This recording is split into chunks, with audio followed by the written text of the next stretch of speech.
చెప్పండి సర్పంచ్ సాబ్ కొత్తగా ఎన్నికయ్యారు. ఎక్కడి నుంచి ఏంటి ఏం చెప్తారు?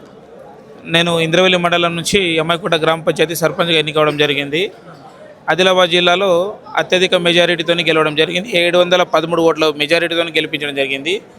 2019లో కూడా నన్ను ఏకగ్రీవంగా సర్పంచ్ ఎన్నుకోవడం జరిగింది అదే గ్రామ పంచాయతీలో. మరియు సెకండ్ టర్మ్ కూడా ఈసారి కూడా గెలవడం జరిగింది. ఈసారి గెలవడానికి ముఖ్య కారణం ప్రజల్లో ఉండడం, నేను అభివృద్ధి పనులు చేయడం జరిగింది. నేను నా గ్రామ పంచాయతీకి ఆదర్శ గ్రామ పంచాయతీగా చేయడం జరిగింది. 2 సార్లు జాతీయ స్థాయిలో నామినేటెడ్ చేయడం జరిగింది. నాకు సెంట్రల్ గవర్నమెంట్ నుంచి, స్టేట్ గవర్నమెంట్ నుంచి, ఐటీడీ నుంచి నాకు 1,25,00,000 రూపాయల ఫండింగ్ వచ్చింది. ఆ ఫండింగ్తోనే అభివృద్ధి అనేక కార్యక్రమాలు చేయడం జరిగింది.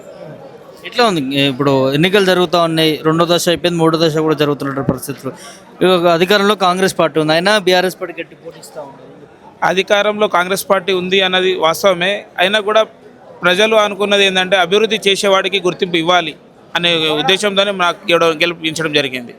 నాకు అధికార పార్టీ నుంచి కాంగ్రెస్ క్యాండిడేట్ ఉండేవారు.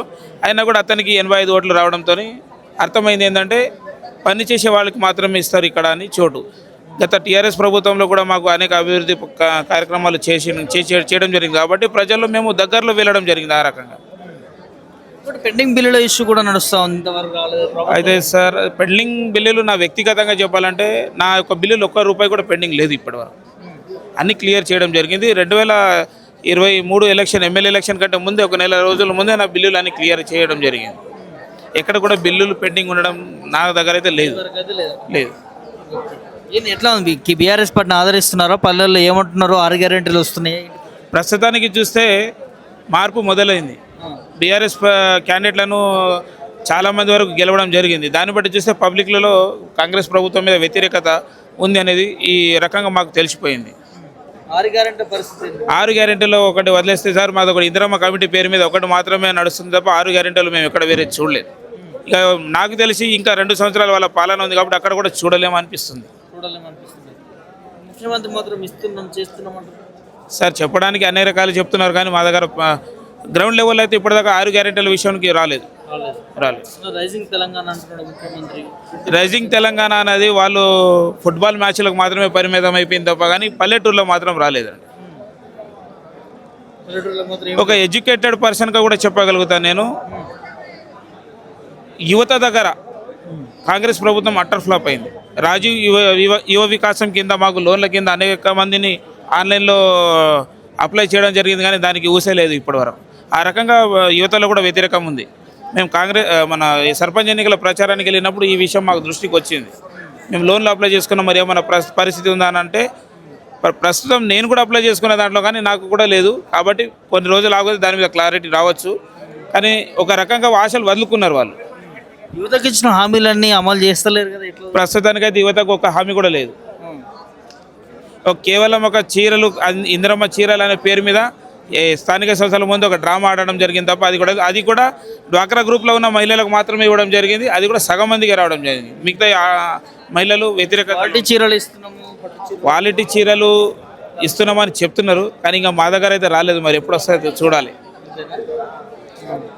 ఎట్లా ఉండబోతుంది రానున్న రోజుల్లో మాత్రం కాంగ్రెస్ పతనం అయిపోతుంది, డౌట్ లేదు దీంట్లో. 15 సంవత్సరాలు ముఖ్యమంత్రిగా నేనే ఉంటా చెప్పడానికి 100 చెప్తారు సార్ వాళ్ళు, కానీ ప్రజల్లో మాత్రం అతని మీద వ్యతిరేకత ఉంది. ఎట్లాంటి నిర్ణయాలు తీసుకోబోతున్నావు మరోసారి ఎన్నికైన సర్పంచ్గా? మీ గ్రామ ప్రజలకు ఏం చేద్దాం? గత సర్పంచ్ ఎన్నికల్లో నాకు ఏకగ్రీవం ఎన్నుకున్నది. ఈసారి నాకు 713 మెజారిటీ ఇచ్చారు. అవుట్ ఆఫ్ 840 ఓట్లతోనే పోలింగ్ అయినా 713 మెజారిటీ వచ్చింది. నా అభివృద్ధి కార్యక్రమాలు నేను చేసినటువంటి యాక్టివిటీల గురించి గుర్తించి ఇవ్వడం జరిగింది. దీనికి రెట్టింపు కార్యక్రమాలు చేసి మళ్ళీ ఒకసారి కూడా నేను అక్కడే పోటీ చేయగలుగుతాను. కాంగ్రెస్ పార్టీ మాత్రం ఒకటి పని తప్పు చేసింది ఏంటంటే కుటుంబాల్లో కలహాలు పెట్టేసింది. అన్నదమ్ముల పోటీలు నిలబెట్టడం, కాంగ్రెస్ క్యాండిడేట్ మావోడు మీవోడు అని చెప్పేసి పెట్టడం తప్ప వేరేదేం చేయలేకపోతుంది. గెలిచిన అభ్యర్థులు బీఆర్ఎస్ పార్టీ నుంచి కావచ్చు, వేరే పార్టీలో గెలిచిన అభ్యర్థులు మళ్ళీ కాంగ్రెస్ పార్టీకి మొగ్గు చూపుతారు, కాంగ్రెస్ పార్టీలోకి వస్తారంటూ మంత్రులు మాట్లాడారు కదా. వీళ్ళు ఇప్పుడు చేస్తున్న ప్రచారం ఏంటంటే రూలింగ్ గవర్నమెంట్లో ఉంటే అన్ని పనులు చేస్తామని వాళ్ళు అనుకుంటున్నారు. ప్రజలకు కావాల్సింది నిధులు కాదు, వాళ్ళకు ఇప్పుడు సపోర్ట్ కావాలి. వ్యక్తిగతంగా వాళ్ళకు రాత్రి పగలు ఎవరైతే కష్టపడతారో వాళ్ళను గుర్తించి వాళ్ళు చూస్తారు. 15th ఫైనాన్స్ అనేది పార్టీని చూసి రాదు, గ్రామ పంచాయతీకి రావాల్సినవి ఎలాగో వస్తాయి, వీరు చెప్పినా వస్తాయి, చెప్పకపోయినా వస్తాయి. ఆ రకంగా మేము డెవలప్మెంట్ చేసుకుంటామండి. ఇంకో పరిస్థితి అన్న, ఇటు మంత్రుల సొంత ఊర్లో కావచ్చు, ఎమ్మెల్యేల సొంత ఊర్లో కావచ్చు, ముఖ్యంగా ఆ గ్రామాల్లోనే కాంగ్రెస్ పార్టీ ఓడిపోతా ఉన్నటువంటి పరిస్థితి. అంటే ఏం జరుగుతుంది అనుకుంటున్నాను? దానికి మేము చెప్పాల్సిన గొప్ప ఏమున్నా సార్, వాళ్ళు ఓడిపోతున్నారంటే అర్థం చేసుకోవచ్చు, వాళ్ళు ఎక్కడ కూడా గెలవరని. గెలిచేది లేదన్న. గెలిచేది ఎక్కడా లేదు.